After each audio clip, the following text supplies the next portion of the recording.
जय हिंद दोस्तों। टेस्ट साथी की क्विक रीजन सीरीज में एक बार फिर से आप सभी का स्वागत है।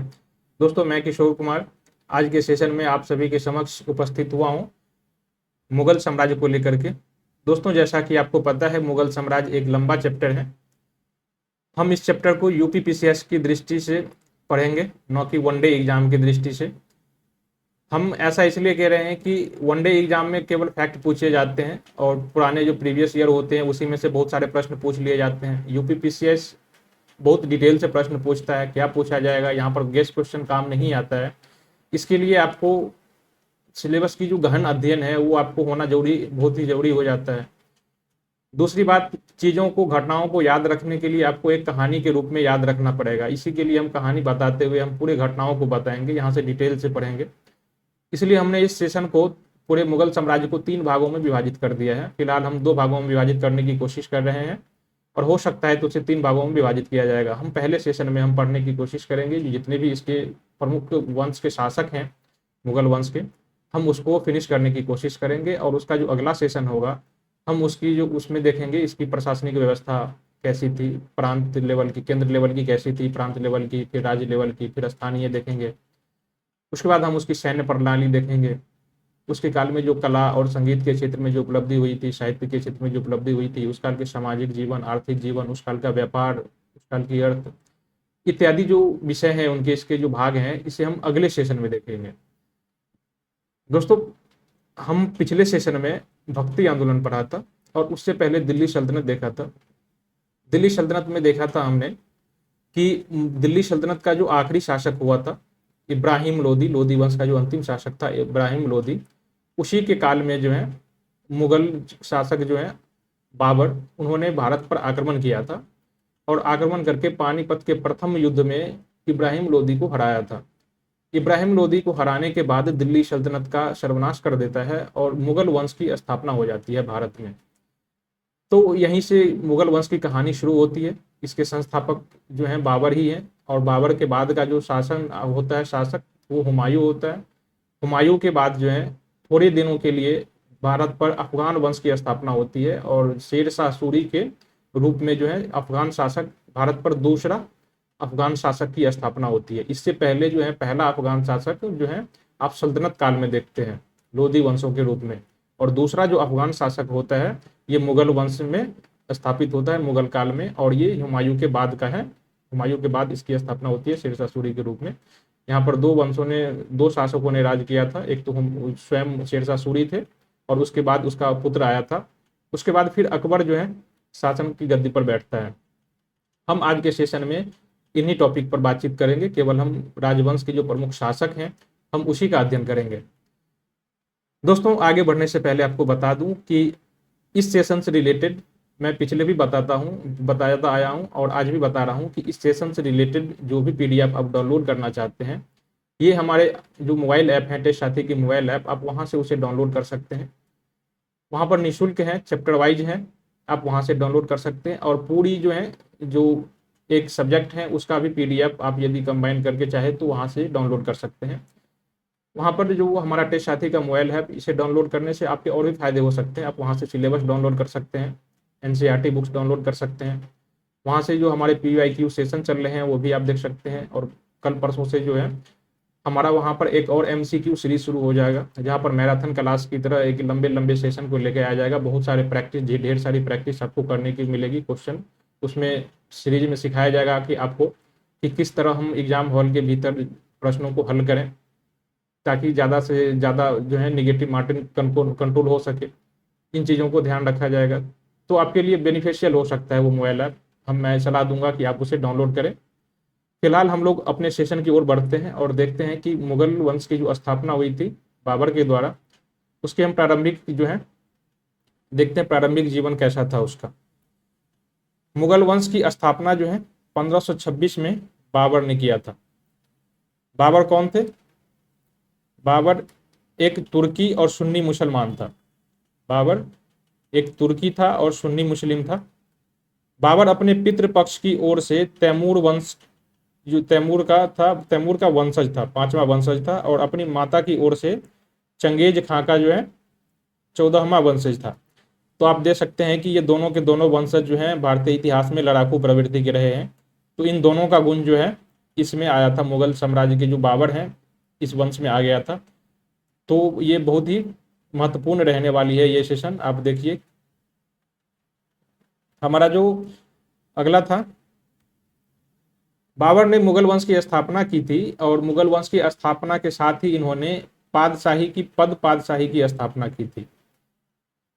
पद पातशाही व्यवस्था के तहत जो है शासक को बादशाह कहा जाता है, मुगल बादशाह। इससे पहले आपने दिल्ली सल्तनत में देखा था कि सुल्तान जो थे उसके शासक जो थे उन्हें सुल्तान कहा जाता था, जैसे कि सुल्तान अलाउद्दीन खिलजी, सुल्तान मोहम्मद बिन तुगलक। लेकिन यहाँ पर आप देखते हैं मुगल वंश में यहाँ पर शासक को बादशाह अथवा पातशाह कहा जाता है। मुगल बादशाह अकबर, मुगल बादशाह शाहजहां, तो ये चीज आप यहाँ पर देखते हैं। तो इसकी स्थापना किसने की थी? पद पातशाही की स्थापना बाबर ने की थी। बादशाह की उपाधि धारण करने वाला जो है पहला शासक ये स्वयं बाबर ही हुआ था। मुगल वंश के जो महत्वपूर्ण शासक हुए थे, शासक तो बहुत हुए थे, लेकिन जो पढ़ने लायक हैं, जहां पर हमको जानकारी होनी ही चाहिए, हम उसका नाम बता रहे हैं। और ये चीज एक और चीज आपको याद रखने की जरूरत थी। कभी कभी जो है क्रमवार रूप से सजाने के लिए आपको बोल दिया जाएगा कि पहले किसका शासन, किसने शासन किया था। तो ये चीज यदि आपसे पूछे तो इसके लिए भी आपको जो तिथि क्रम है इसका ध्यान रखिएगा कि किस शासक ने पहले शासन किया था मुगल वंश के शासन में और उसके बाद किसने शासन किया था। तो ये चीज आप याद रखिएगा। और इस काल की जो प्रमुख घटनाएं हुई हैं तो ये चीज तो हम बताएंगे ही। पहले जो है बाबर आता है, उसके बाद हुमायूं। इसका शासनकाल दो भागों में विभाजित है, एक तो 1530 से 40 और उसके बाद 1555 से 56। दोस्तों भारत के इतिहास में ये पहला शासक था हुमायूं, जिसने एक बार अपना राज्य खो देने के बाद दूसरी बार इसने राज्य जीत लिया था। 1540 में कन्नौज और बिलग्राम के युद्ध के बाद ये सत्ता खो देता है शेरशाह सूरी के हाथों।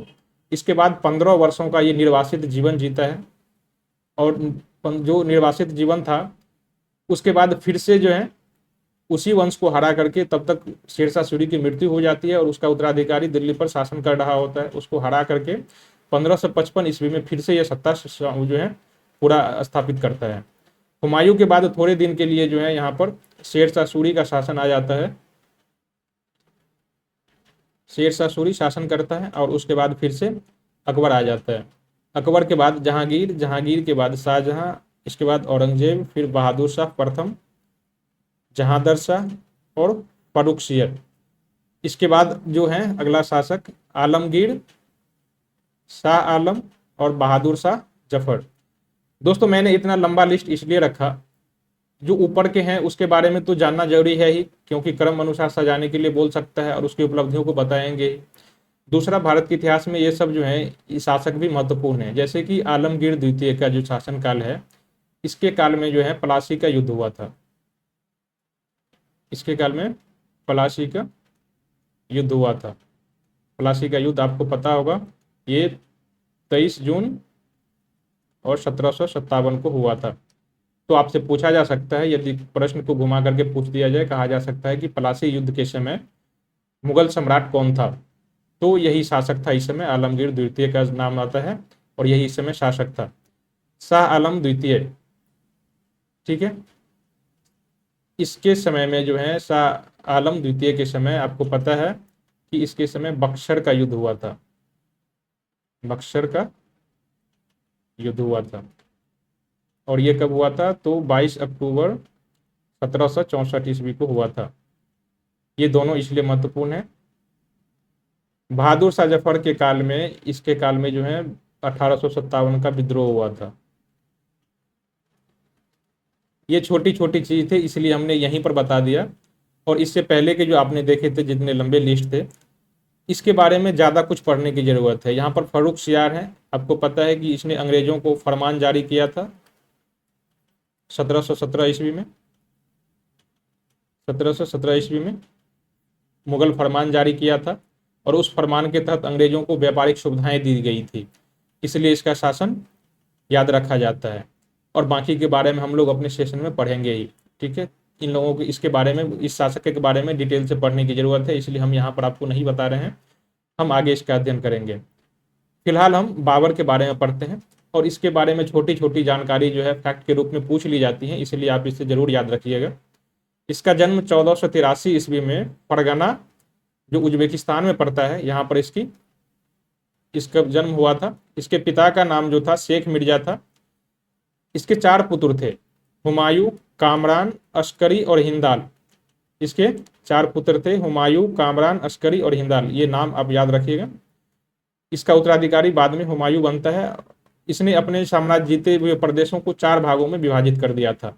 जितने इसने प्रदेश जीते थे उसमें 4 अपने पुत्रों को बीच में विभाजित कर दिया था, जिसमें भारत वाला जो क्षेत्र है वो हुमायूं के हिस्से में आया था। बाकी जो नॉर्थ ईस्ट के उत्तर का जो मध्य एशिया वाला हिस्सा है, अफगानिस्तान वाला हिस्सा है, उसे इन तीनों भागों में, मुल्तान का जो क्षेत्र है वहां पर इन तीनों भाइयों को बांट दिया था। बाबरनामा, क्योंकि मुगल वंश की जो जानकारी है वो उसके इसी की रचना से मिलती है, बाबरनामा से ही। और इसकी रचना जो है स्वयं बाबर ने की थी, तुजुक ए बाबर के नाम से इसे बाबरनामा भी कहा जाता है। इसका राज्याभिषेक 1494 ईस्वी में हुआ था बाबर का। तो ये छोटी जानकारी थी, पारिवारिक जानकारी, ये आप याद रखिएगा। इसने बादशाह और कलंदर की उपाधि धारण की थी। कलंदर का मतलब दान करने वाला होता है, तो ये उपाधि उसने दी थी। इनकी मृत्यु आगरा में हुई थी। बाबर की मृत्यु कहाँ पर हुई थी? आगरा में। बाबर 12 वर्ष की अल्प अवस्था में ही अपने पिता की मृत्यु हो जाने के बाद जो है शासन संभालता है और फरगना की गद्दी पर बैठता है। उसने 1504 ईस्वी में काबुल जीता था। बाबर ने 1504 ईस्वी में काबुल, अफगानिस्तान की जो राजधानी है, उसे जीता था। और इससे पहले वो मिर्जा की उपाधि धारण करता था। अब वो मिर्जा की जगह क्या किया? बादशाह की उपाधि धारण किया था। तो आपसे पूछा जा सकता है कि बाबर ने पहली बार बादशाह की उपाधि कब धारण की थी? तो ये काबुल के विजय के बाद उसने बादशाह की उपाधि धारण की थी। इससे पहले ये लोग मिर्जा की उपाधि धारण करते थे। बाबर ने उज्बेकों से ये तुगलकामा जो नीति है, व्यूह नीति, चक्रव्यूह नीति, ये उज्बेकों से सीखी थी। ये युद्ध की प्रणाली है, एक युद्ध तुगलका प्रणाली, इसने उज्बेकों से सीखी थी। ईरानियों से इन्होंने बंदूक का प्रयोग करना सीखा था। बंदूक का कैसे प्रयोग किया जाए, ये चीज इन्होंने ईरानियों से सीखा था बाबर ने। इन्होंने तुर्कों से घुड़सवारी सीखी थी और मंगोलों और अफगानों से व्यूह रचना सीखी थी। ये सब युद्ध भूमि में काम आने वाली चीज है। ये युद्ध भूमि के शब्दावलियां हैं, ये आप इसे याद रखिएगा। और इसी के बदौलत जो है उन्होंने भारत में इतने बड़े साम्राज्य की स्थापना की थी। इतनी बड़ी साम्राज्य इससे पहले गुप्त काल में या प्राचीन काल में ही देखते हैं, उसके बाद भारत पर इतनी बड़ी साम्राज्य की स्थापना नहीं हो पाई थी। थोड़े दिन के लिए आप देखते हैं कि मोहम्मद बिन तुगलक के शासनकाल में स्थापित हुआ था, लेकिन बहुत ही थोड़े दिन रहा था, क्योंकि उसके बाद से ही साम्राज्य का ऐसा विघटन शुरू हुआ कि फिर से दिल्ली सल्तनत जो है सिकुड़ के रह गई थी। क्योंकि दिल्ली सल्तनत का जहाँ पर चरम पहुंचा था मोहम्मद बिन तुगलक के शासनकाल में, उसी के शासन में विघटन होकर जो है साम्राज्य में विजयनगर साम्राज्य और बहमनी साम्राज्य की स्थापना हो गई थी। तो आप जो है दक्कन का जो क्षेत्र है, आधा नर्मदा के उत्तर वाला जो क्षेत्र है, इसके साम्राज्य से कट ही गया था। तो इतनी बड़ी साम्राज्य की स्थापना किसी ने नहीं कर पाया था जितने की इन लोगों ने किया था, मुगलों ने किया था। बाबर ने उस्ताद अली कुली को अपने तोप खाने का अध्यक्ष नियुक्त किया था। तो आपसे पूछा जा सकता है कि बाबर के तोप खाने का जो अध्यक्ष था, प्रमुख, इसे किसे नियुक्त किया था? तो उस्ताद अली कुली को इसने नियुक्त किया था। बाबर को भारत पर आक्रमण करने का जो निमंत्रण है वो पंजाब के शासक थे उस समय के, दौलत खां लोधी, ये भी अफगान शासक थे उस समय, और मेवाड़ के शासक जो थे राणा सांगा, इसने इसे भारत पर आक्रमण के लिए निमंत्रण दिया था। इसी के कहने पर उन्होंने भारत पर आक्रमण किया था। बाबर के आक्रमण के समय भारत जो है 7 राज्यों में बटा हुआ था। 7 राज्यों में से 5 पर मुस्लिम का शासन था, 5 मुस्लिम शासन था, जिसमें बंगाल था। दिल्ली पर तो आपको पता ही है कि यहाँ पर लोधी वंश का शासन था, ये अफगान थे। मालवा पर, बहमनी में तो पता ही है, बहमनी साम्राज्य आपको। गुजरात पर भी मुस्लिमों का शासन था, लेकिन 2 हिंदू राज थे, एक तो मेवाड़ थे और दूसरा विजयनगर साम्राज्य थे। मेवाड़ के शासक आपको पता है, इसके काल में राणा सांगा था, और विजयनगर साम्राज्य इसके काल में हरिहर और बुक्का नामक 2 भाई ने इसकी स्थापना कर ली थी, विजयनगर साम्राज्य की। तो बाबर के आक्रमण के समय भारत जो है 7 राज्यों में बटा हुआ था। 5 मुसलमान राज्य थे उसमें से और 2 हिंदू राज्य थे। आप सभी के नाम आपको देख लिए हैं। बाबर ने कुल मिलाकर के 5 बार भारत पर आक्रमण किया था, जिसमें से पहला आक्रमण जो था बाबर का, ये 1519 ईस्वी में यूसुफ जाई जाति के विरुद्ध किया गया था। इस आक्रमण के बावजूद जो है, इस आक्रमण के परिणाम स्वरूप उन्होंने बजौर जो पाकिस्तान का इलाका है, यहाँ के दुर्ग पर इन्होंने अधिकार कर लिया था। ठीक है। इसके बाद जो है बाबर ने जो भेड़ा जो पाकिस्तान का जो एरिया है, इस अभियान में बाबर ने पहली बार तोप का प्रयोग किया था। दोस्तों ये छोटी छोटी जानकारी है, रोचक जानकारी है, आप इसे याद रखिएगा। आपने इससे पहले जब हम विजयनगर साम्राज्य पढ़ रहे थे तो वहां पर देखा था कि विजयनगर साम्राज्य और बहमनी साम्राज्य आपस में लड़ रहे थे, तो उसके बीच में जो तालीकोटा का युद्ध हुआ था, वहां पर पहली बार भारतीय इतिहास में बारूद का प्रयोग किया गया था। तो बारूद का प्रयोग पहली बार वहां पर विजयनगर साम्राज्य में किया गया था, आप उसे सल्तनत काल कह सकते हैं। तो सल्तनत काल में पहली बार जो है बारूद का प्रयोग किया गया, और यहाँ पर तोप का प्रयोग जो है मुगल काल में, यानी कि ये बाबर के काल में जो है पहली बार तोप का प्रयोग किया गया था। तो ये सब छोटी छोटी जानकारी है, लेकिन परीक्षा में पूछ लिए जाते हैं, तो ये चीज आप याद रखिएगा। पानीपत का प्रथम युद्ध, ये चीज आप हम सल्तनत काल में ही पढ़ लिए थे कि लोधी शासक जो थे इब्राहिम लोधी, उसको हराया था 1526 में। तो ये बाबर इब्राहिम लोधी को हराया था, और इसी युद्ध के बाद जो है यहाँ पर मुगल वंश की स्थापना करता है। इसी युद्ध में उसने युद्ध की तुगलकामान पद्धति का और तोपों को सजाने की जो उस्मानी पद्धति है, इस पद्धति का उपयोग किया था। ठीक है। इस युद्ध में इसके दो जो तोपची थे, इसका नाम आप याद रखिएगा, एक तो थे उस्ताद अली और दूसरा थे मुस्तफ़ा। ये उस्ताद अली जो थे इसके तोपाध्यक्ष के प्रमुख थे, अभी अभी नियुक्त किया था जो हमने बताया था वो, और दूसरा था एक मुस्तफ़ा जो इसका दूसरा प्रमुख था। खानवा का युद्ध 1527 ईस्वी में, चूंकि राणा सांगा ने ही बाबर को भारत पर आक्रमण के लिए निमंत्रित किया था, इसीलिए इसका अगला अभियान जो होता है यहाँ पर, ये मेवाड़ के विरुद्ध होता है, यहाँ का शासक राणा सांगा होता है। तो खानवा का युद्ध जो है 1527 ईस्वी में लड़ा गया था मेवाड़ के शासक राणा सांगा और बाबर के बीच में। ठीक है। यहाँ पर बाबर जो है राणा सांगा को पराजित कर देता है, और हराने के बाद जो है गाजी की उपाधि धारण करता है, गाजी की उपाधि धारण करता है। दूसरा युद्ध है चंदेरी का युद्ध। चंदेरी वर्तमान में मध्य प्रदेश में स्थित है। यहाँ पर जो है 1528 में चंदेरी का युद्ध हुआ था। यहाँ के शासक मेदिनी राय को हराया था बाबर ने। तो दोस्तों आपसे उल्टा करके भी पूछ लिया जाता है, यदि सीधे पूछें तो ये पूछा जा सकता है कि चंदेरी का युद्ध कब हुआ था और किसके बीच हुआ था। दूसरा तरीका ये है कि आपसे पूछ लिया जाएगा कि जब बाबर ने चंदेरी पर आक्रमण किया था या मध्य प्रदेश के जब क्षेत्र पर आक्रमण किया था, तो इस समय यहाँ का शासक कौन था। तो यहाँ पर इस समय का शासक जो है मेदिनी राय था। तो इस तरह से आपके प्रश्न जो है घुमाने के लिए किया जा सकता है, प्रश्न को घुमाया जा सकता है। इसके बाद आता है घाघरा का युद्ध। ये 1529 ईस्वी में हुआ था। अफगान शासक जिसमें महमूद लोदी थे और बाबर के बीच में हुआ था। कहा जाता है, इतिहासकारों ने कहा है कि यह पहला भारतीय इतिहास का पहला युद्ध था जो जल और थल दोनों में लड़ा गया था। मतलब कि ये नदियों में भी लड़ा गया था, जल में भी, और स्थल पर तो सभी युद्ध लड़े गए थे उस समय के। तो ये एक अच्छी खबर है, अच्छी फैक्ट है आपके लिए, ये चीज आप याद रखिएगा कि भारतीय इतिहास में वो पहला युद्ध था जो जल और थल के रूप में लड़ा गया था। बाबर ने काबुल में चांदी का शाहरुख और कंधार में बाबरी नामक सिक्का चलाया था। तो दोस्तों ये इसके नाम रखिए, याद रखिएगा, शाहरुख और बाबरी जो है, शाहरुख और बाबरी ये सिक्के हैं जिसे जारी किया गया था बाबर के काल में। शाहरुख नामक सिक्का जो है चांदी का सिक्का था और इसे काबुल में लॉन्च किया गया था, जबकि बाबरी नामक सिक्का जो है कंधार में लॉन्च किया था। दोनों के दोनों अफगानिस्तान के इलाके में है और इसे बाबर ने ही लॉन्च किया था। बाबर ने अपनी आत्मकथा लिखी थी जिसे तुजुक ए बाबरी कहा जाता है। तो ये तो पहचानना आसान है, लेकिन दोस्तों ये नहीं पूछा जाता, ये पूछा जाता है कि किस भाषा में किया। एग्जामिनर भी बहुत चालाक होते हैं, आपसे ये नहीं पूछेगा कि बाबरनामा की रचना की थी किसने की थी, आपसे पूछा जाएगा कि बाबरनामा की रचना किस भाषा में हुई है। और यही बात जो है कई बार पूछा जा चुका है। तो इसकी रचना जो है तुर्की भाषा में हुई थी। बाद में आप देखिएगा जब हम उसके आर्ट एंड कल्चर का हिस्सा पढ़ेंगे साहित्य की, तो इसका जो है फारसी भाषा में अनुवाद होता है। भारत के बहुत सारे जो है अंग्रेजी में भी अनुवाद होता है, बहुत सारी भाषा में अनुवाद होता है, क्योंकि भारत आक्रमण का जो प्रारंभिक जानकारी है भारत मुगल में, मुगल काल के जो इतिहास के जो प्रथम जानकारी के स्रोत हैं ये बाबरनामा ही है।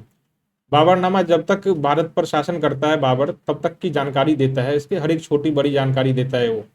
इसलिए इस काल की जो इतिहास के स्रोत हैं और बहुत ही महत्वपूर्ण पुस्तक हैं, इसलिए इसको तुर्की भाषा से बहुत सारी भाषाओं में, क्षेत्रीय भाषाओं के साथ साथ अंतर्राष्ट्रीय भाषाओं में, अंग्रेजी में भी इसे अनुवाद किया गया था बाद में। बाबर ने अपने आत्मकथा के अलावा एक काव्य संग्रह भी लिखा था, इसका नाम था दीवान, और इसकी रचना भी इन्होंने तुर्की भाषा में ही की थी। कहा जाता है कि मुबैयान एक गद्य शैली है, इसका जो है जनक जो है ये बाबर ने ही किया था। मुबैयान एक गद्य शैली है, मुबैयान जो कविता लिखने के लिए प्रयोग किया जाता है, तो इसका आविष्कार जो है बाबर ने ही किया था। बाबर की मृत्यु 1530 ईस्वी के आसपास आगरा में हो जाती है। इसे 2 बार दफनाया जाता है, तो ये भी आपके लिए फैक्ट हो सकता है कि ये इतिहास के यही शासक हैं जिसे 2 बार दफनाया गया था। इससे पहले आप सुनते हैं कि 2 बार राजाभिषेक हुआ था, लेकिन यही वो शासक हैं जिसे 2 बार दफनाया गया था। पहली बार में उसे आगरा में जो है आगरा के आराम बाग में दफनाया गया था, और वहां से फिर उसे उठा करके काबुल जो उसका जन्मभूमि था वहां उसे उठा कर ले गया था और वहां पर दफनाया गया था। इसका जो मकबरा है ये यहीं पर स्थित है, काबुल में ही, भारत में। भले ही इसकी मृत्यु हुई हो, लेकिन यहीं पर जो है इसका मकबरा कहाँ पर, काबुल में ही स्थित है। उसके बाबर के बाद जो उसका पुत्र है उत्तराधिकारी, यही उत्तराधिकारी बनता है। अब इसके बारे में थोड़ी प्रारंभिक जीवन के बारे में आप जानकारी ले लीजिए, क्योंकि ये सब पूछे जाते रहे हैं। इसका जन्म जो है 1508 में होता है और राजाभिषेक 1530 ईस्वी में हो जाता है। उसके बाद 1556 में इसकी मृत्यु हो जाती है, 1556 में।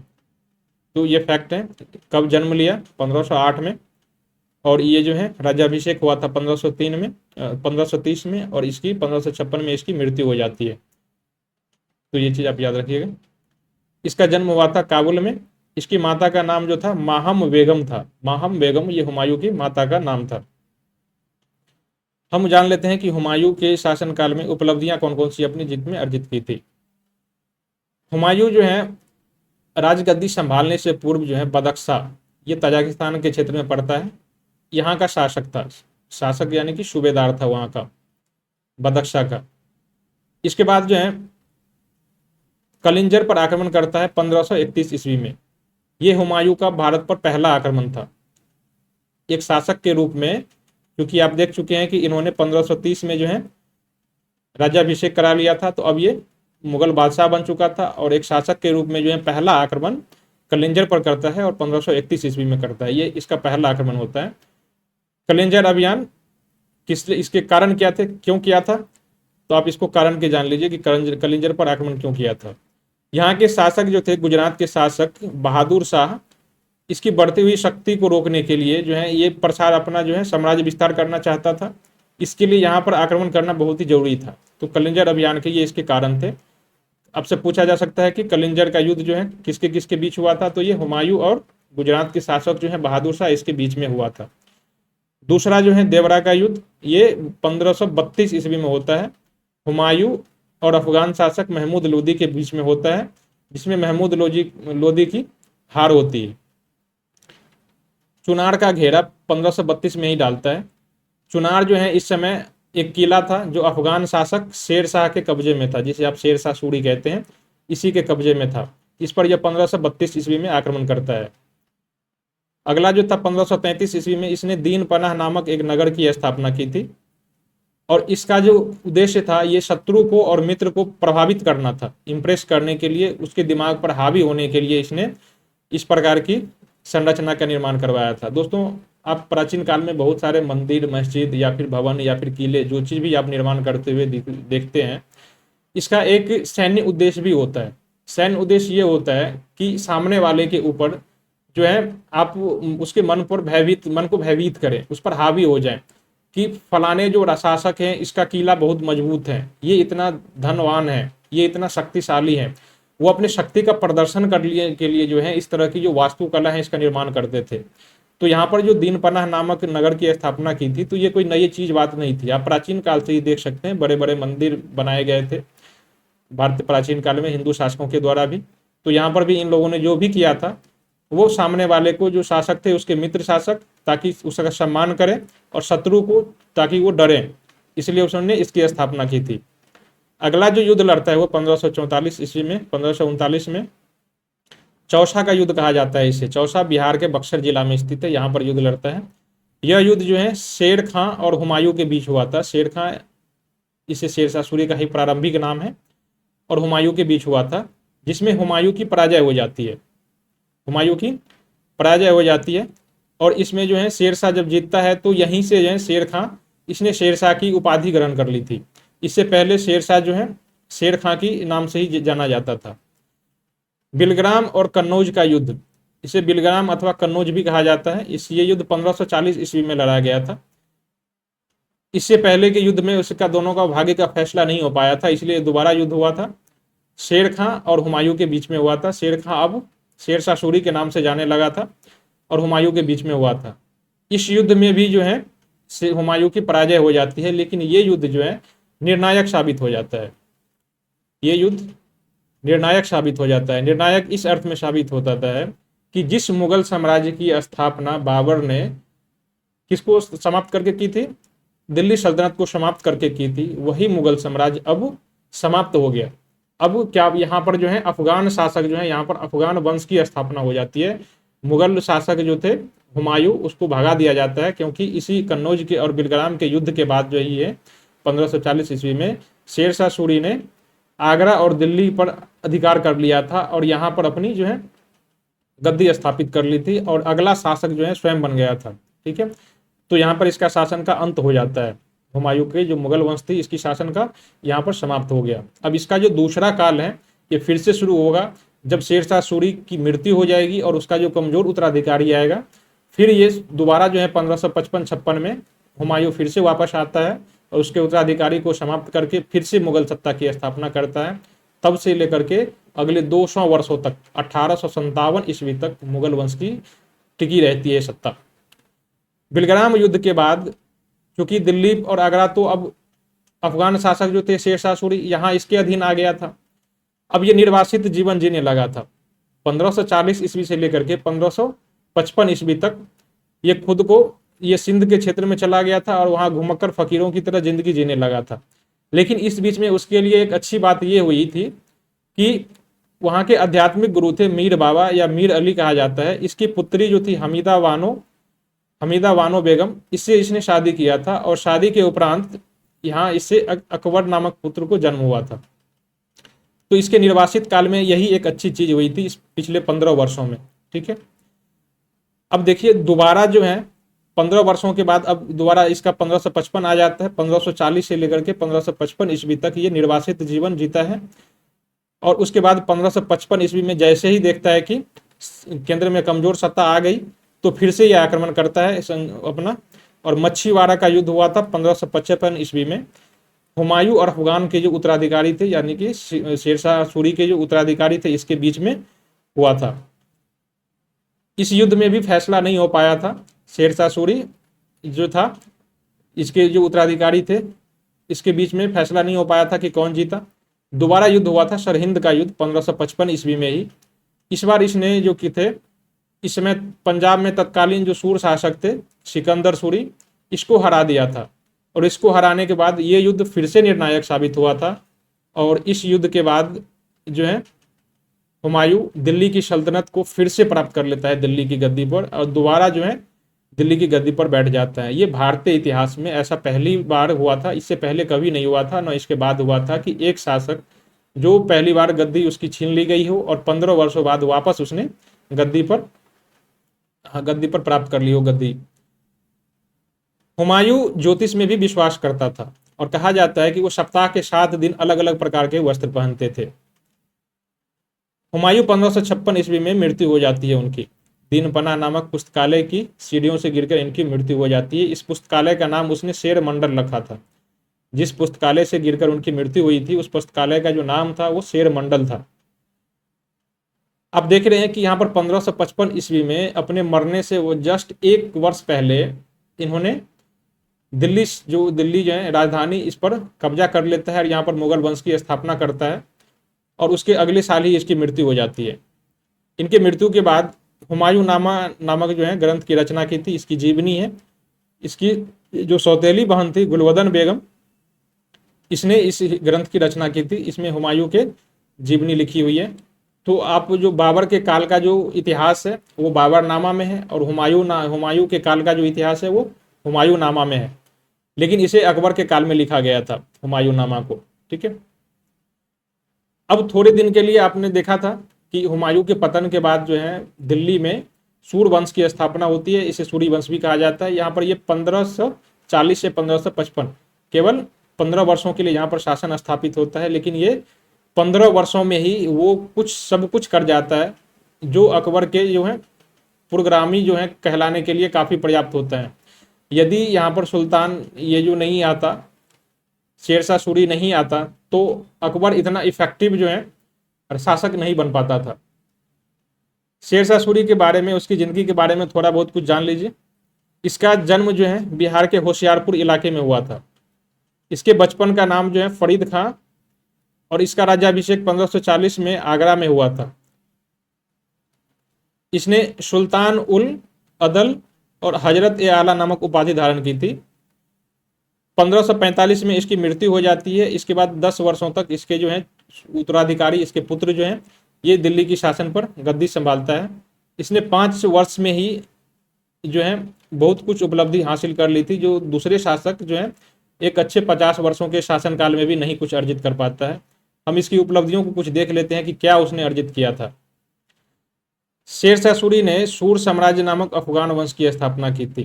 भारत में ये दूसरा अफगान वंश था। इससे पहले सल्तनत काल में लोधी वंश के रूप में स्थापित हुई थी पहला अफगान शासक। इसके पिता जो थे हसन खान, ये जौनपुर राज्य के अंतर्गत सासाराम के जमींदार थे। बिहार के जो अफगान शासक थे बहार खान लोहानी, इसी ने इसे शेर खान की उपाधि दी थी। तो आपसे पूछा जा सकता है कि शेरशाह सूरी को शेर खान की उपाधि किसने दी थी? तो ये बिहार के एक अफगान शासक थे बहार खान लोहानी, इसने इसे दिया था। शेरशाह सूरी प्रारंभ में बाबर की सेना में था। और बाबर की ओर से ही युद्ध लड़ा था, इसीलिए उसे मुगलों की युद्ध कला का ज्ञान था। इसलिए उन्होंने कई बार जो है मुगलों को हराया था। पहले तो हुमायूं को कई बार हराया, उसके बाद भी हराया था। शेरशाह ने जब चंदेरी का युद्ध लड़ा था तब वो बाबर के ओर से लड़ा था चंदेरी का युद्ध, और जब घाघरा का युद्ध लड़ा था तो अफगान शासकों की ओर से लड़ा था। तो इसीलिए जो है उन्हीं की युद्ध नीति का ज्ञान होने के कारण उन्हीं की युद्ध नीति उसी पर भारी पड़ा दी उसने। और शेरशाह ने यहाँ पर वंश की स्थापना की थी। किस वंश की? अपने वंश की स्थापना की थी। शेरशाह बिलग्राम के युद्ध के बाद जो है दिल्ली की गद्दी पर बैठा था। बिलग्राम युद्ध या कन्नौज का युद्ध आपको पता है, ये 1540 ईस्वी में हुआ था, और इसकी गद्दी पर इसके बाद जो है दिल्ली की गद्दी पर बैठा था। जब ये दिल्ली की गद्दी पर बैठा था तब इसकी उम्र 67 वर्ष थी। ये चीज आपके लिए बहुत इंपॉर्टेंट है। जहां पर लोग हताश निराश होकर जिंदगी से आशा छोड़ देता है, जहां पर लोग रिटायरमेंट होते हैं, भारत में अभी भी 65 वर्ष में लोग सरकारी नौकरियों से रिटायर हो जाते हैं, यहाँ पर ये शासक बनता है और अगले 5 साल में, मतलब कि 72 साल की उम्र तक शासन करता है। और 1545 ईस्वी में इसकी मृत्यु हो जाती है। और जब इसकी मृत्यु होती है उस समय ये आग्नेयास्त्र चला रहा था, कोई मिसाइल की तरह हथियार था, तोप जैसा चीज था, वो उसे चला रहा था, तो युद्ध भूमि में मारा गया था। वरना यदि और जीता तो फिर एक अच्छा प्रशासक कहा जा सकता है इसे। इसने 1541 ईस्वी में गखरों के विरुद्ध अभियान चलाया था। तो ये चीज आप याद रखिएगा। शेरशाह की मृत्यु जो है 1545 ईस्वी में कलिंजर किले की जो है दीवार से टकराकर वापस जब तोप के गोले लौट रहे थे तो वो इसे लग गई थी, और इसी के कारण इसकी मृत्यु हो गई थी। जब इन्होंने कलिंजर पर आक्रमण किया था शेरशाह सूरी ने, इस समय इसका कलिंजर का जो शासक था वो कीरत सिंह था। ये चीज आपके लिए इंपॉर्टेंट है, और आपसे पूछा जा सकता है कि शेरशाह सूरी ने जब कलिंजर पर आक्रमण किया था उस समय वहां का शासक कौन था? तो इस समय यहाँ का शासक कीरत सिंह था। शेरशाह सूरी ने जीटी रोड का निर्माण करवाया था। दोस्तों ये रोड जो है जीटी रोड, ये भारत को पूर्व से पश्चिम की ओर जोड़ता है। ये बंगाल से लेकर के पाकिस्तान के पेशावर तक जाता है। ये इससे पहले मौर्य काल में, सबसे पहले चंद्रगुप्त मौर्य के काल में बनाया गया था। चंद्रगुप्त मौर्य ने भारत के उत्तर और दक्षिण को जोड़ने के लिए जो 2 सड़क बनाई थी वो मौर्य काल से लेकर के अब तक चली आ रही थी। इसी का नाम, मौर्य काल की जो सड़क थे उसी का फिर से पुनर्गठन किया था इसने, पुनर्निर्माण किया था, और उसी का नाम जो है जीटी रोड करवाया था इसने, शेरशाह सूरी ने। सल्तनत काल में भी इसका पुनर्निर्माण करवाया गया था, उसे सरक ए आजम की उपाधि दी गई थी। ये अभी विद्यमान है और वर्तमान में इसे अंग्रेजों ने भी इसका निर्माण करवाया था, पुनर्निर्माण करवाया था। अंग्रेज काल में भी इसकी मरम्मत करवाई गई थी और वर्तमान में यही रोड जो है भारत का NH1 कहलाता है। तो ये रोड जो मौर्य काल में स्थापित हुई थी, ये अब तक मतलब ये 3000 वर्ष से ज़्यादा पुराना सड़क है। 3000 वर्ष भारत की जो प्राचीनतम नेशनल हाईवे यदि कह सकते हैं तो आप यही आए हैं, ग्रैंड ट्रंक रोड। इसका पहली बार जो निर्माण करवाया गया था मौर्य काल में करवाया गया था और ये अब तक जो है सुरक्षित है, बस उसका पुनर्निर्माण करवाया जाता रहा है। वर्तमान में ये NH1 के नाम से जाना जाता है। शेरशाह सूरी ने 1541 ईस्वी में प्राचीन जो पाटलिपुत्र शहर था उसका नाम बदल के इसने पटना रखा था, तब से पटना का नाम पटना ही है। तो ये चीज़ भी आप याद रखिएगा कि पटना का जो नाम अंतिम रूप से 1541 ईस्वी में शेरशाह सूरी के काल में ही बदला गया था, उसके बाद से पटना का नाम किसी ने भी नहीं बदला था। ठीक है। शेरशाह सूरी ने अपने सिक्कों पर अरबी और देवनागरी लिपि में जो है शब्द खुदवाए थे, एक तरफ अरबी और दूसरी तरफ देवनागरी लिपि जो हिंदी है वो लिखा था उसने। शेरशाह सूरी का मकबरा बिहार के सासाराम में स्थित है। ये एक नदी तालाब के बीच में स्थित है, झील के तट में, झील के बीचों बीच स्थित है। इसे खुद बनवाया था इसने, शेरशाह सूरी ने। इसे बिहार का ताजमहल कहा जाता है। इसे सुंदरता को देखते हुए इसे बिहार का ताजमहल कहा जाता है। ये लाल बलुआ पत्थर से निर्मित है।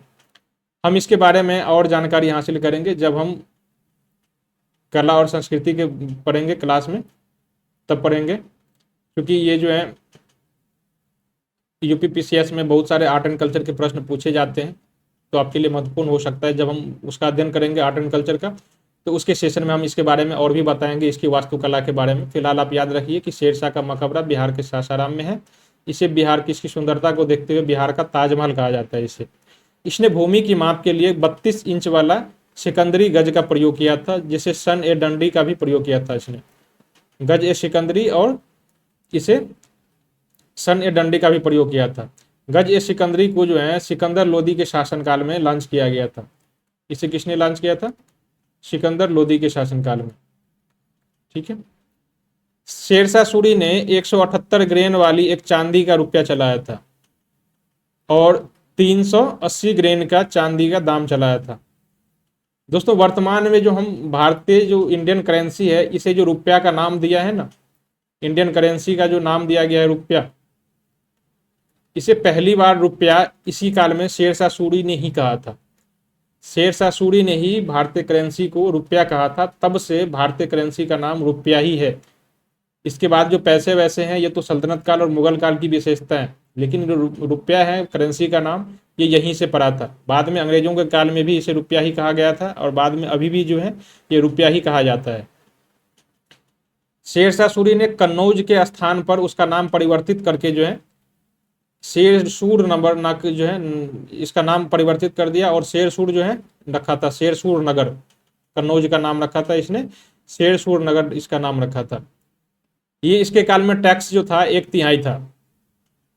तो आप इसके काल में कह सकते हैं कि ये जो 33% है, इसने कुछ नरमी दिखाई थी, क्योंकि इससे पहले जो सल्तनत काल के जो शासक हुए थे, जितने भी शासक थे, मोहम्मद बिन तुगलक हो या उसे के पहले के जो शासक थे अलाउद्दीन खिलजी ने 50% यानी कि 1/2 जो है भाग उपज का भू राजस्व वसूला था। तो आप कह सकते हैं कि शेरशाह सूरी एक अच्छा शासक था प्रशासनिक दृष्टि से, क्योंकि इसने किसानों पर कर का बोझ कम कर दिया था। इन्होंने कबूलियत प्रथा और पट्टा प्रथा की शुरुआत की थी। ये सब राजस्व की व्यवस्था है, राजस्व प्रणाली की व्यवस्था है, तो इसकी शुरुआत शेरशाह सूरी ने की थी। मलिक मोहम्मद जायसी जो हैं ये शेरशाह सूरी के समकालीन हैं। दोस्तों मलिक मोहम्मद जायसी का नाम आपने सुना होगा, इसने ही पद्मावत नामक ग्रंथ की रचना की थी, पद्मावत नामक ग्रंथ की रचना की थी। अब देखिए लोगों में कितना भ्रम है। लोग कहते हैं कि पद्मावत में जो अलाउद्दीन खिलजी और रानी पद्मावती की जो प्रेम कहानी का वर्णन किया गया है वो सही है। अब जरा देखिए, अलाउद्दीन खिलजी जो हैं वो खिलजी वंश का शासक जो है, और इसका शासनकाल जो था 1290 से 1320 ईस्वी है। खिलजी वंश का शासनकाल 1290 से 1320, और हम लोग अभी कहाँ पर हैं? 45 ईस्वी, मतलब खिलजी से ये 150 वर्ष बाद की कहानी है ये। तो बताइए, मलिक मोहम्मद जायसी जो है कोई भगवान थोड़े न थे जो अपने पूर्व जन्म की कहानी जो है 150 वर्ष पहले की कहानी लिख दिए होंगे। 150 वर्ष की कहानी इससे पहले के कैसे लिख दिया इसने? तो इसने जो भी कुछ लिखा था मलिक मोहम्मद जायसी ने, ये केवल एक इसकी कल्पना मात्र थी। ये इसने कल्पना करके लिखा था और अपने कल्पना को वास्तविक रूप देने के लिए उसने जो सही सल्तनत काल के जो वास्तविक शासक हैं उसका नाम दे दिया था। जैसे कि रामायण में भी आप देखते हैं, महाभारत में भी जो देखते हैं, महाभारत के बहुत सारे ऐसे शासक के नाम दिए गए हैं। जैसे कि आप जरासंध का नाम आप देखते हैं, तो जरासंध का नाम कहाँ से आता है? ये भारतीय इतिहास में बिंबिसार की जो है मगध हर्जक वंश का, वहां से आपको देखने को मिलता है। लेकिन फिर बाद के शासक कहाँ गए इतिहास में, कहाँ से गायब हो गए? तो उस समय के जो कवि सब थे, जो लेखक सब थे, वो अपने कहानी को वास्तविक रूप देने के लिए जो है सही घटनाओं का चित्रित कर देते थे उस समय। तो इसने मलिक मोहम्मद जायसी भी नहीं किया था, मलिक मोहम्मद जायसी ने भी यही काम किया था। इसलिए पद्मावत में लिखी गई बातें जो है सही नहीं हो सकती। ठीक है, आप ऐसा मान सकते हैं, क्योंकि दोनों के कालक्रम में बहुत का अंतर, 150 वर्ष का अंतर है। फिलहाल हम लोग देखते हैं शेरशाह सूरी पर वापस लौटते हैं। शेरशाह सूरी ने ही डाक प्रथा, वर्तमान में जो डाक प्रथा है इसका प्रचलन जो है शेरशाह सूरी ने ही करवाया था। शेरशाह सूरी के में ही जो आधुनिक डाक प्रणाली है इसका जन्म हुआ था। शेरशाह सूरी को अकबर का अग्रदूत अथवा अग्रगामी कहा जाता है। यानी अकबर ने जितने भी सुधार लागू किए थे वो सभी सुधार शेरशाह सूरी के सुधार को ही आगे बढ़ाया गया था। उसने नया कुछ नहीं लिया गया था। भले उसकी जितने भी सुधार हो, राजस्व सुधार हो, भूमि का सुधार हो, जो भी कुछ था ये अकबर के काल का ही था। अकबर ने जो भी कुछ किया था वो उसने कला के क्षेत्र में किया था, अनुवाद विभाग की स्थापना की थी, और भी कुछ किए होंगे, धर्म के मामले में किए थे अकबर ने। लेकिन इस सब के मामले में जो है ये इसका पुरोगामी कौन था? ये यही था, शेरशाह सूरी ही। मृत्यु के समय जब शेरशाह की मृत्यु हुई थी तो ये उक्का नामक अग्नि शास्त्र चला रहा था। आपने देखा था कि जब उसने कन्नौज पर आक्रमण किया था तो वहां तोप के गोले दीवार से टकरा करके वापस आया था और इनकी मृत्यु हो गई थी। शेरशाह सूरी ने रोहतासगढ़ किले का निर्माण करवाया था। किला एक कोहना जो दिल्ली में स्थित है, ये इसे दिल्ली में ये एक किला एक कोहना एक मस्जिद है, इसका निर्माण करवाया था। इसे दिल्ली में पुराना किला भी कहा जाता है, इसे आधुनिक नाम दिया गया है पुराना किला। ये अब एकदम विध्वंस की अवस्था में पहुंच चुका है। तो इसका निर्माण जो है शेरशाह सूरी ने ही करवाया था। इसे पुराना किला जो है भारत में अभी जो है कपल सब के लिए बहुत ही फेमस है पुराना किला। इसका निर्माण जो है ये इसी ने करवाया था। शेरशाह की मृत्यु के बाद इसका उत्तराधिकारी इस्लाम शाह सूरी, इस्लाम शाह सूर जो है इस वंश का अगला उत्तराधिकारी होता है। शेरशाह सूरी ने सिखदारों को नियंत्रित करने के लिए, सिख कौन होते हैं? सिखदार, ये सिख यानी कि उस समय के जो प्रांत थे उसके प्रमुख को सिखदार कहा जाता था। इसको नियंत्रित करने के लिए इसने अमीर ए बंगला नामक पद की जो है अधिकारी की नियुक्ति की थी। अमीन ए बंगला नामक पदाधिकारी की नियुक्ति की थी। किसके लिए? तो सिखदारों को नियंत्रित करने के लिए। सिखदार उस समय के प्रांतीय प्रमुख होते थे, सिखों के प्रमुख को सिखदार कहा जाता था। मारवाड़ विजय के बारे में शेरशाह सूरी ने कहा था, मारवाड़ के जब उन्होंने यहाँ पर आक्रमण किया था तो उसी के बारे में कहा था, मैंने मुट्ठी भर बाजरे के लिए अपना हिंदुस्तान का साम्राज्य लगभग खो दिया था। तो ये बहुत ही प्रसिद्ध कथन है, आपसे पूछा जा सकता है। तो ये किसके संदर्भ में कहा था? तो मारवाड़ विजय के संदर्भ में कहा था। शेरशाह सूरी ने अपने पूरे साम्राज्य को 47 सरकारों में विभाजित किया था। 47 सरकार, ये सरकार उस समय जिलों को कहा जाता था। इसके साम्राज्य में जो है कुल 47 जिले पड़ते थे, उसमें विभाजित किया था। शेरशाह सूरी ने स्थानीय करों को आब बाब कहा था। तो ये शब्दावली आप याद रखिएगा, आपसे पूछा जा सकता है कि आब बाब क्या है। तो ये शेरशाह सूरी के समय एक प्रकार की टैक्स है। शेरशाह सूरी ने अपनी भूमि को 3 वर्गों में विभाजित किया था, अच्छी भूमि, मध्यम भूमि और खराब भूमि। जितने भी भूमि थे उस समय साम्राज्य के, उसे 3 प्रकार से बांटा था, अच्छी भूमि, मध्यम भूमि और खराब भूमि। और इसी के वर्गीकरण के आधार पर उन्होंने टैक्स वसूला था। अच्छी भूमि पर ज़्यादा टैक्स, मध्यम भूमि पर कम टैक्स और खराब भूमि पर या तो नहीं या फिर बहुत न्यूनतम टैक्स लिया जाता था। शेरशाह सूरी ने हुमायूं द्वारा निर्मित जो देनापनाह नगर था उसको तुड़वा करके वहां के जो उसके ध्वंस थे वहां पर ही किला जो है पुराना किला का निर्माण करवाया था। किला एक कुहना मस्जिद, ये दिल्ली में स्थित है, इसका निर्माण भी शेरशाह सूरी ने ही करवाया था। कहा जाता है कि शेरशाह सूरी ने कुल 1700 सराय का निर्माण करवाया था। दोस्तों सराय जो होते हैं ये सड़क के किनारे स्थापित किए जाते हैं और जो यातायात के जो राहगीर होते हैं उसकी सहूलियत के लिए स्थापित किया जाता है। यहाँ पर पेयजल की व्यवस्था रहती थी उस समय, उसके ठहरने की व्यवस्था रहती थी, तो इन चीज़ों का जो है प्रबंध करवाया था। कुल 1700 शहरों जो है सरायों का निर्माण करवाया था इसने, शेरशाह सूरी ने। कहा जाता है कि इसने अपने व्यापार को ध्यान में रखने के लिए सड़कों का बहुत ही व्यवस्था किया था, सड़कों इसकी बहुत ही उन्नत दशा में थी। इसके लिए एक कहावत प्रसिद्ध है, कहा जाता है कि शेरशाह सूरी के साम्राज्य में न्याय इतनी सुरक्षित थी, सड़कें इतनी सुरक्षित थी कि यदि कोई 80 वर्ष की 90 वर्ष की बुढ़िया अपने टोकरी में सर पे जो है सोने से लदे जवाहरात से लदे टोकरी लेकर के यदि जा रही है तो वो अकेली दिन रात चलती रहे तो भी किसी की हिम्मत नहीं होगी कि कोई चोरे डकैते जो है, कोई चोर डकैत उसे लूट ले जाए। तो आप इसकी जो है न्यायप्रियता जो है, प्रशासनिक व्यवस्था, इसमें कितनी पुलिस व्यवस्था उन्नत थी आप उसको देख सकते हैं। यहाँ पर चोरी डकैती जैसी चीज नहीं थी शेरशाह सूरी के काल में। अब इसके काल बाद जो है आपने देखा था शेरशाह सूरी के बाद फिर से जो है हुमायूं ने 1555 में जो है मुगल वंश की स्थापना कर लेती है और उसके मृत्यु के बाद जो है, चूंकि 1556 में उसकी मृत्यु हो जाती है तो उसका उत्तराधिकारी अकबर बनता है। हम अकबर के बारे में जानते हैं, थोड़ी बहुत उसकी जो जीवन की प्रारंभिक घटनाएं हैं उसको देख लेते हैं। अकबर का जन्म, चूंकि एग्जैक्ट डेट कभी कभी पूछा जाता है इसलिए दोस्तों आपको डेट याद रखना पड़ेगा, 15 अक्टूबर 1542 को हुआ था और अमरकोट के जो राजा थे बीर साल के महर में हुआ था इसका जन्म। इसका राज्याभिषेक 1556 में जो है कलानौर नामक स्थान पर, ये पंजाब में पड़ता है गुरदासपुर जिले में, यहाँ पर इसकी राज्याभिषेक करवाया गया था। इसकी माता का नाम हमीदा बानो बेगम था। इसका जो संरक्षक था पहले मुनीम खान था जो इसे गजनी में था जब ये, और बाद में जो है शासक बनने के बाद जो है जब ये शासक बन गया था, मुगल बादशाह बन गया था, तो बाद में इसने बैरम खान को अपना जो है संरक्षक और प्रधानमंत्री नियुक्त किया था। इसके जो प्रारंभिक शिक्षक थे ये अब्दुल लतीफ ईरानी थे, यही इसी से इन्होंने प्रारंभिक शिक्षा हासिल की थी। इसके 3 पुत्र हुए थे, सलीम जिसे आप जहांगीर कहते हैं, मुराद और दानियाल। अकबर के 3 संतान थे जो इसका उत्तराधिकारी सलीम बनता है। इसका राज्याभिषेक से पूर्व की घटनाएं जो थी आप वो देख लीजिए। अकबर को पहली बार 9 वर्ष की जब उम्र था तो यहाँ पर गजनी की सूबेदारी मिली थी, यहीं पर इसका जो संरक्षक था ये मुनीम खां को बनाया जाता है गजनी में ही। तो अपने 9 वर्ष की उम्र में ही यहाँ की जो है शासन संभाल लेता है वो गजनी की, यहाँ का सूबेदार उसे नियुक्त किया जाता है।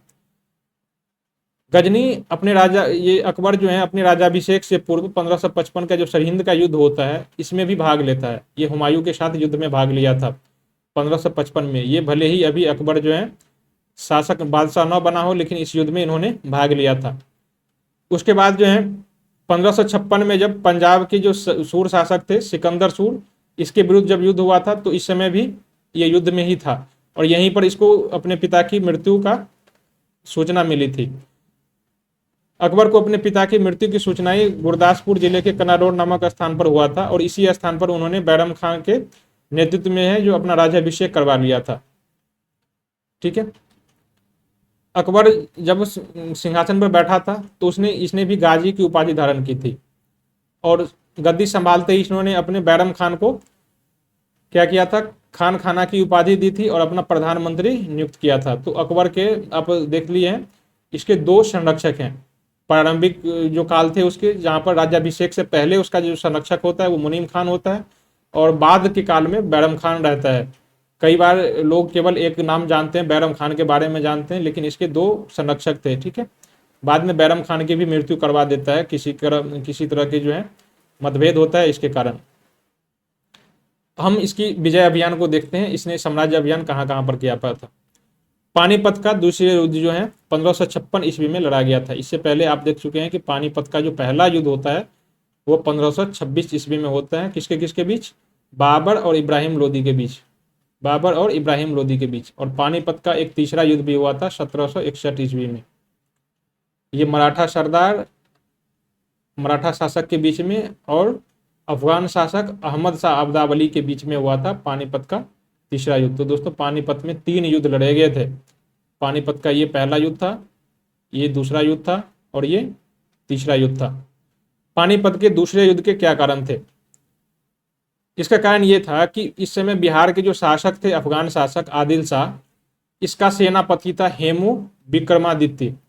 इसे हेमचंद भी कहा जाता है। ये बहुत ही महत्वाकांक्षी था।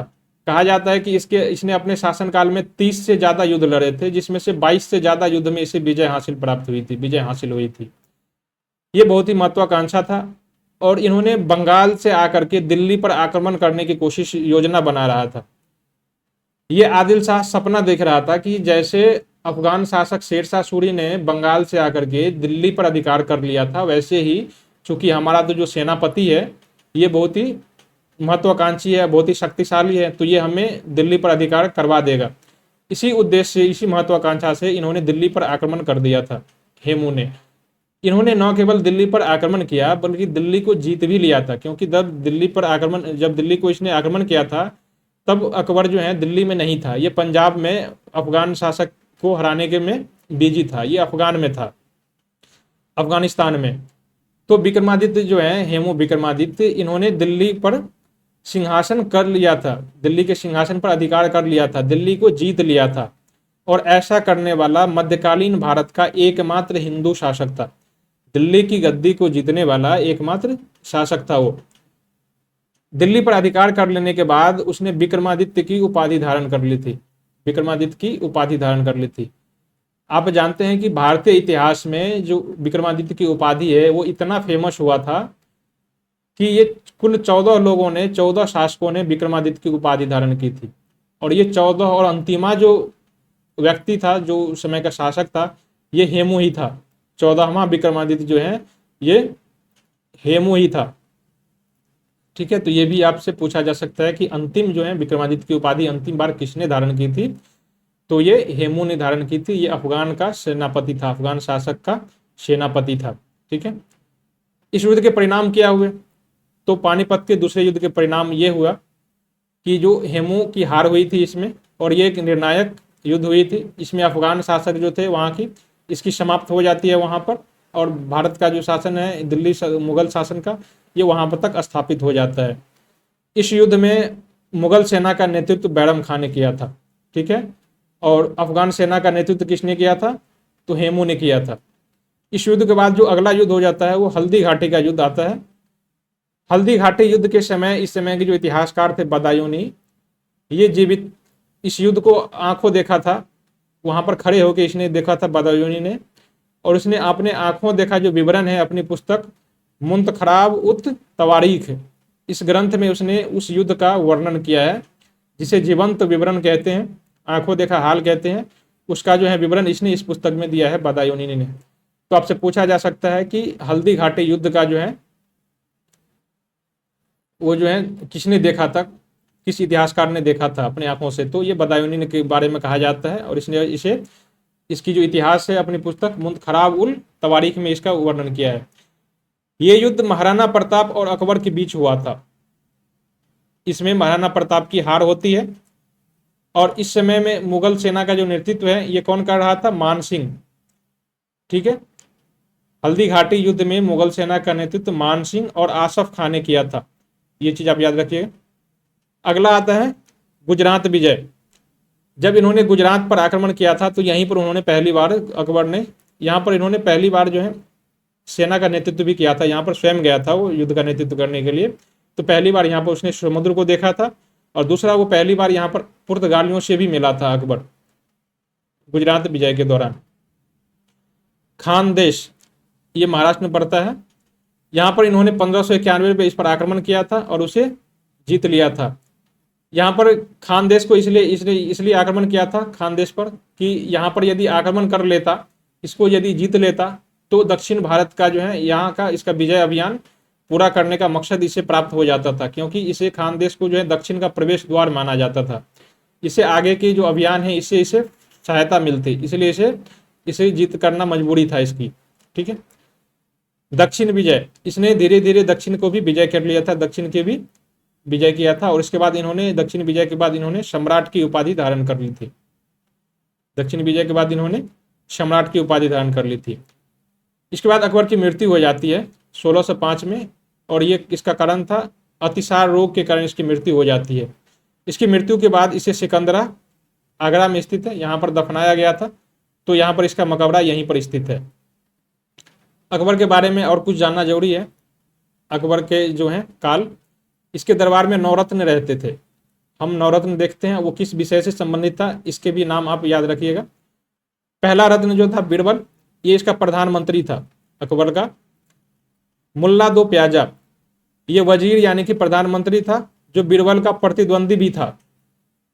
ऑब्वियस है कि जब दो प्रधानमंत्री होंगे तो दोनों में प्रतिद्वंदी होगा, दोनों बारी बारी से, हो सकता है प्रधानमंत्री रहते हो या दोनों के बीच होड़ लगी हो।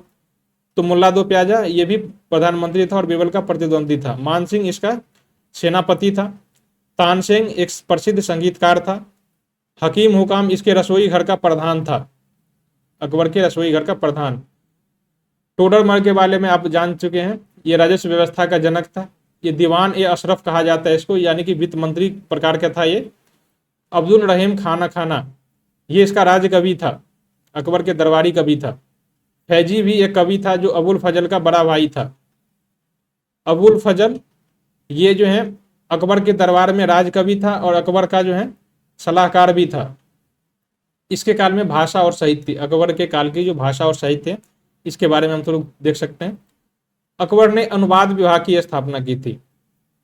अकबर ने एक अनुवाद विभाग की स्थापना की थी। इसके काल में, अकबर के काल में नकीब खान, बदायूनी और शेख सुल्तान, इन तीनों ने मिलकर रामायण और महाभारत का फारसी भाषा में अनुवाद करवाया था। ये चीज आपसे पूछा जा सकता है कि रामायण और महाभारत का फारसी भाषा में पहली बार अनुवाद किसने करवाया था, या पहली बार जो है फारसी भाषा में अनुवाद किसने किया था। तो ये अकबर के काल में नकीब खान, बदायूनी और शेख सुल्तान ने किया था। जब इन्होंने महाभारत का फारसी अनुवाद किया था तो इसका नाम रजनामा के नाम से रखा था, फारसी में नाम करके रजनामा के नाम से रखा था। और रजनामा का अर्थ हिंदी जो है, हिंदी अर्थ होता है युद्ध का ग्रंथ। रजनामा का मतलब होता है युद्ध का ग्रंथ। तो इस नाम से इन्होंने फारसी भाषा में महाभारत का अनुवाद किया था। अकबर के काल में पंचतंत्र का भी फारसी भाषा में अनुवाद किया था।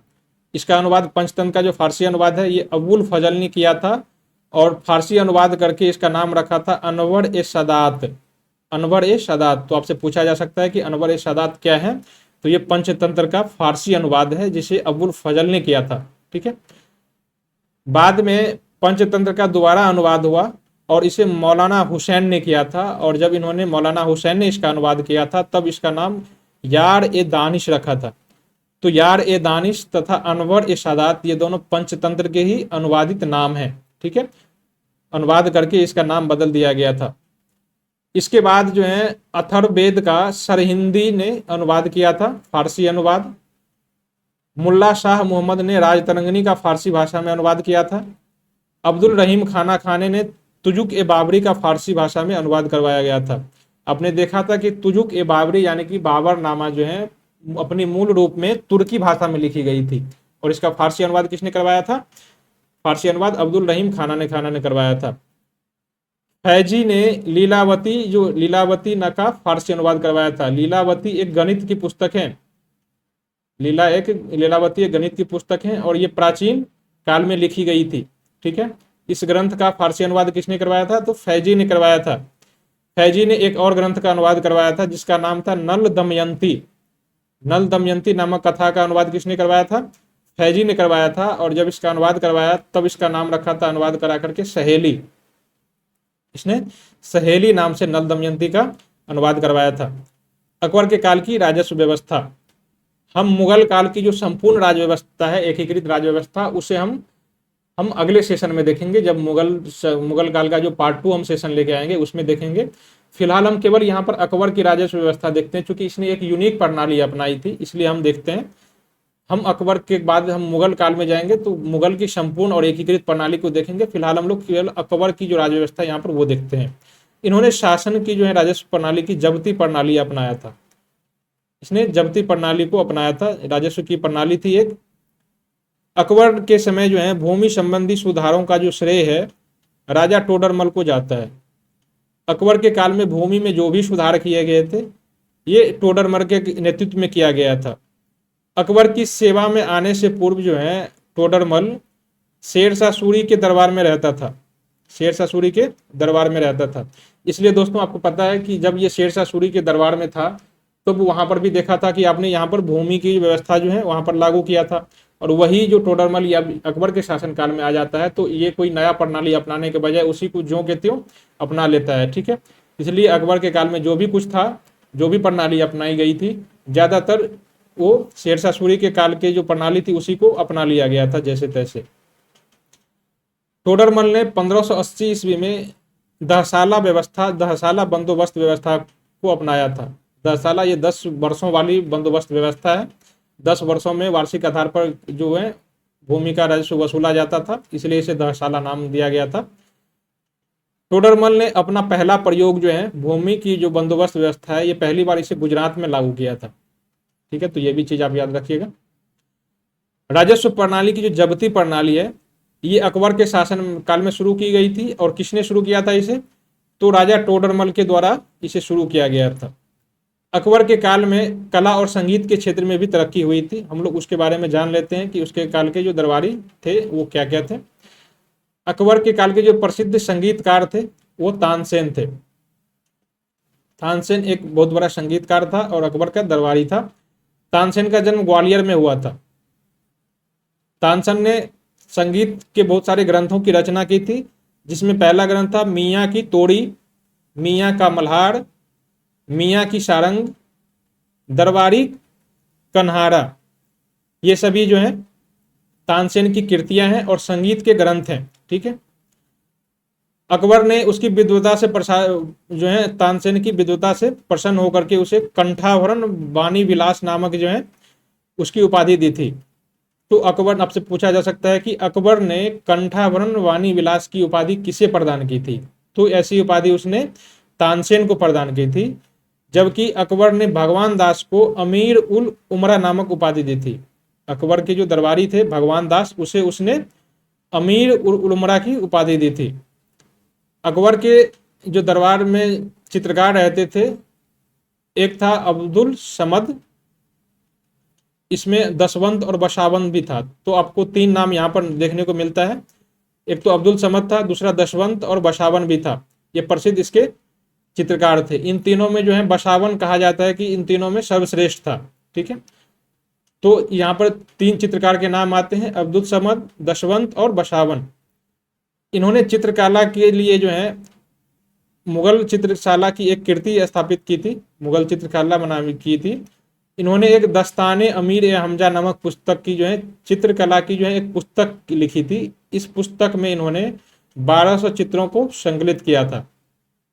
1200 चित्रों को इकट्ठा करके एक बुक का रूप दिया गया था और इसी का नाम रखा था दस्ताने अमीर हमजा। तो आपसे पूछा जा सकता है कि दस्ताने अमीर हमजा किस विषय में लिखित ग्रंथ हैं? तो ये चित्रकला पर आधारित एक ग्रंथ है। कहा जाता है कि अकबर के शासनकाल में ही पहली बार भित्ति चित्रकला जो है प्रसिद्ध हुई थी। अकबर के शासनकाल में ही भित्ति चित्रकला प्रसिद्ध हुई थी।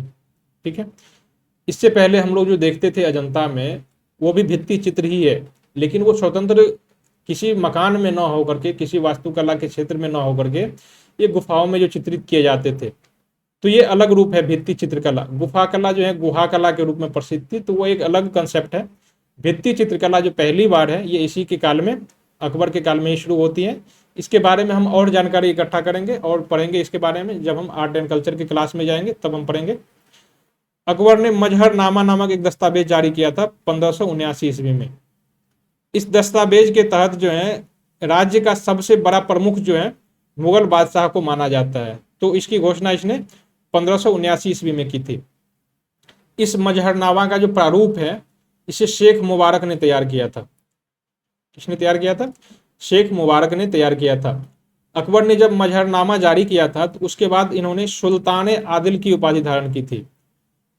तो ये आपके लिए फैक्ट हो सकता है कि अकबर ने मजहरनामा जारी करने के बाद कौन सी उपाधि हासिल की थी, कौन सी उपाधि धारण की थी। अकबर ने एक दीन ए इलाही अथवा तौहीद ए इलाही नामक, कहा जाता है कि एक धर्म है इसकी घोषणा की थी 1582 ईस्वी में। ये जो धर्म था दीन इलाही अथवा तौहीद इलाही, इस धर्म का जो प्रधान पुरोहित था ये अबुल फजल को बनाया गया था। ठीक है, और इस धर्म को स्वीकार करने वाला अंतिम और पहला हिंदू कहा जाता है बीरबल था। ठीक है, बीरबल की मृत्यु जो है यूसुफ जाई जाति का विरोध को दबाते समय हो गई थी। ये बीरबल था, इसकी मृत्यु यूसुफ जाई जाति का विरोध जो है विद्रोह का दबाते समय इसकी मृत्यु हो गई थी। बीरबल का जो बचपन का नाम था ये महेश दास था, तो ये भी पूछ लिया जाता है। अकबर ने एक संबत जारी किया था जिसे इलाही संबत कहा जाता है। इन्होंने इस संबत को 1583 ईस्वी में जारी किया था। अकबर के जो समकालीन सूफी संत थे शेख सलीम चिश्ती थे। आपने सूफी संत के बारे में जब पढ़ा होगा तो मैंने कल बताया था पिछले सेशन में कि सूफी संत जो थे शेख सलीम चिश्ती, इसी के आशीर्वाद से अकबर को एक संतान की प्राप्ति हुई थी और उस संतान का नाम जो था सलीम रखा था उसने खुश होकर के। सलीम और कोई नहीं बल्कि जहांगीर का नाम था। ठीक है, कहा जाता है कि अकबर के काल को हिंदी साहित्य का स्वर्ण काल कहा जाता है। हिंदी साहित्य का स्वर्ण काल कहा जाता है। ये वैसे ही है जैसे आप शाहजहां के शासनकाल को स्थापत्य कला का कहते हैं कि स्वर्णकाल है और जहांगीर के काल के चित्रकला का स्वर्णकाल कहा जाता है। तो ऐसे ही हिंदी साहित्य का स्वर्णकाल किसके शासनकाल को कहा जाता है, तो अकबर के शासनकाल को कहा जाता है। बुलंद दरवाजे का निर्माण अकबर ने गुजरात विजय के उपलक्ष्य में करवाया था। जब ये गुजरात विजय करके लौट आ रहा था तब उन्होंने उस खुशी में बुलंद दरवाजे का निर्माण करवाया था। चार बाग बनाने की परंपरा जो है ये अकबर के समय में ही शुरू हुई थी। अकबरी ने अपने जो दरबारी थे उसके नरहरि उसको महामात्र की उपाधि धारण की थी। अकबर ने आगरा में और लाहौर में ईसाइयों को गिरजाघर बनाने की अनुमति दी थी। गिरजाघर यानी कि चर्च बनाने की अनुमति दी थी। तो इस चीज से आप इसकी जो धार्मिक सहिष्णुता है आप इसका अनुमान लगा सकते हैं कि अकबर जो है एक धार्मिक रूप से सहिष्णु शासक था। इन्होंने आगरा और लाहौर में गिरजाघर यानी चर्च बनाने की अनुमति दी थी। किसे दी थी, तो इन्होंने ईसाइयों को, उस समय ईसाई कौन आया था, तो उस समय केवल पुर्तगाली ही आ पाया था, तो पुर्तगालियों को दिया था इसने। अकबर ने जैनाचार्य थे हरि विजय सूरी, इसको जगत गुरु की उपाधि दी थी। तो आप देख सकते हैं पहले इन्होंने ईसाई धर्म को संरक्षण प्रदान किया था और इसने जैन धर्म के प्रति भी इसने उदार रुख अपनाया था। ठीक है, अकबरनामा और आइन ए अकबरी नामक पुस्तक की रचना अबुल फजल ने की थी। इससे पहले आपने बाबरनामा देखा था, हुमायूंनामा देखा था और अब अकबरनामा है। ठीक है, तो अकबर काल की जानकारी इस आइन ए अकबरी में मिलती है और अकबरनामा मिलती है। इसकी रचना अबुल फजल ने की थी। अबुल फजल का बड़ा भाई फैजी था, ये अकबर के दरबार में राजकवि था। ठीक है, 1571 ईस्वी में अकबर ने अपनी राजधानी को आगरा से उठा करके फतेहपुर सिकरी स्थापित कर लिया था, स्थानांतरित कर लिया वहां से। अकबर ने 1575 ईस्वी में इबादत खाने की स्थापना की थी। इबादत खाना यहाँ पर एक जो था, यहाँ पर सभी धर्मों का जो है वाद विवाद करता था। सभी धर्म के जो गुरु हैं वहां पर आते थे और वाद विवाद करता था यहाँ पर आके। अकबर खुद भी आता था और सभी धर्मों के जो गुरु हैं वो आते थे यहाँ पर और वाद विवाद करते थे धार्मिक मसलों पर। इन्होंने 1575 में फतेहपुर सिकरी की स्थापना की थी। ठीक है, इबादत खाना का उद्देश्य था प्रत्येक रविवार को धार्मिक विषयों पर खुला वाद विवाद करना। ये चीज हमने आपको बता दिया था कि इबादत खाने की स्थापना 1575 में की थी और इसका उद्देश्य क्या था, रविवार को ही होता था, धार्मिक विषयों पर वाद विवाद करता था यहाँ पर। ठीक है, हकीम हुकाम के बारे में हमने बता दिया था कि ये अकबर के रसोई घर का प्रधान था। मनसबदारी प्रथा क्या थी, अकबर ने इसे 1575 में इस प्रणाली को शुरू किया था, मनसबदारी प्रणाली। ठीक है, इसके अंतर्गत अधिकारियों और सेनापतियों का पद निर्धारित किया जाता था और इन्हीं के आधार पर सैनिक और अधिकारियों के वेतन जो है निर्धारित किए जाते थे। यही मनसबदारी प्रणाली थी इनकी। अकबर के काल की स्थापत्य कला, आप इसको जानते ही हैं कि ये हिंदी के काल का स्वर्ण काल कहा जाता है, लेकिन ये स्थापत्य कला के काल में भी, इस काल में बहुत सारे तरक्की हुई थी। वैसे तो स्थापत्य कला का जो स्वर्ण काल कहा जाता है वो शाहजहां के काल में कहा जाता है, शाहजहां के काल को कहा जाता है, लेकिन इस काल में भी बहुत सारे स्थापत्य वास्तुकला के क्षेत्र में तरक्की हुई थी। दिल्ली में हुमायूं का मकबरा का निर्माण जो है ये अकबर के काल में ही करवाया गया था। आगरे में जो लाल किला है इसका निर्माण इसी के काल में करवाया गया था। दिल्ली के लाल किले का निर्माण शाहजहां ने करवाया था, जबकि आगरे का लाल किला का निर्माण किसने करवाया था, तो अकबर ने करवाया था। फतेहपुर सीकरी का निर्माण इसी ने करवाया था, अकबर ने ही। और सीकरी में जो है शीश महल का निर्माण करवाया था, तो इसी ने करवाया था। यहाँ पर दीवाने खास दीवाने आम की स्थापना करवाई थी। यहाँ पर पंचमहल का निर्माण करवाया था। बुलंद दरवाजा आप देख चुके हैं कि इसका निर्माण ये अकबर के शासनकाल की ही संरचना है। जोधा माई का महल, इबादत खाना, ये धार्मिक मसलों के वाद विवाद करने के लिए। इलाहाबाद का किला और लाहौर का किला, ये सभी वास्तुकला के क्षेत्र में प्रगति हुई थी इस समय अकबर के शासनकाल में। ये चीजें पूछ लिए जाते हैं, तो आप इसे याद रखिएगा। कभी कभी इसके काल के जो महत्वपूर्ण घटनाएं हैं उनका वर्ष पूछ लिया जाता है परीक्षाओं में, तो ये चीज मैंने आपको फैक्ट दे दिया है, आप उसे याद कर लीजिएगा, रट लीजिएगा। अकबर ने दास प्रथा का अंत किया था। दास प्रथा पर प्रतिबंध लगाया था इसने 1562 ईस्वी में। अकबर ने स्वयं को हरमदल से मुक्त किया था 1562 ईस्वी में।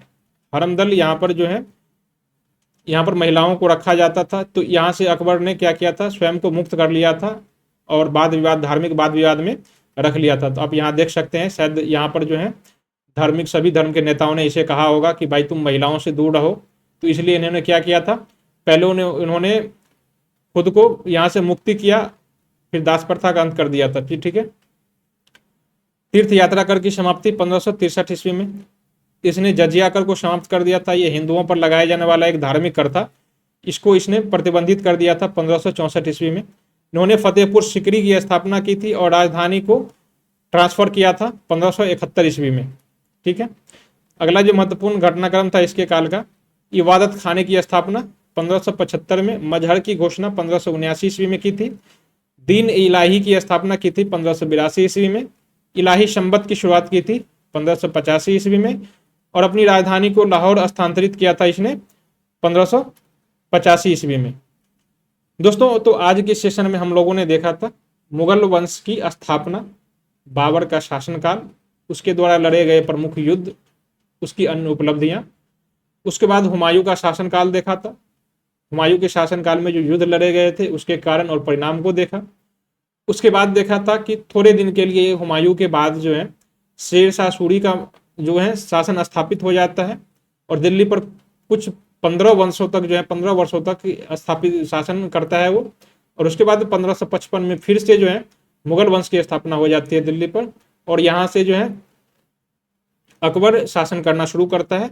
और अकबर जो है 1555-56 से लेकर के 1605 ईस्वी तक जो है यहाँ पर शासन करता है। इसके बाद अगला उत्तराधिकारी जो है वो हम देखेंगे अगले सेशन में कि उसका अगला उत्तराधिकारी जहांगीर आता है। उससे पहले इसको शासन गद्दी संभालने से पहले बहुत सारे इसको उत्तराधिकार का युद्ध करना पड़ता है।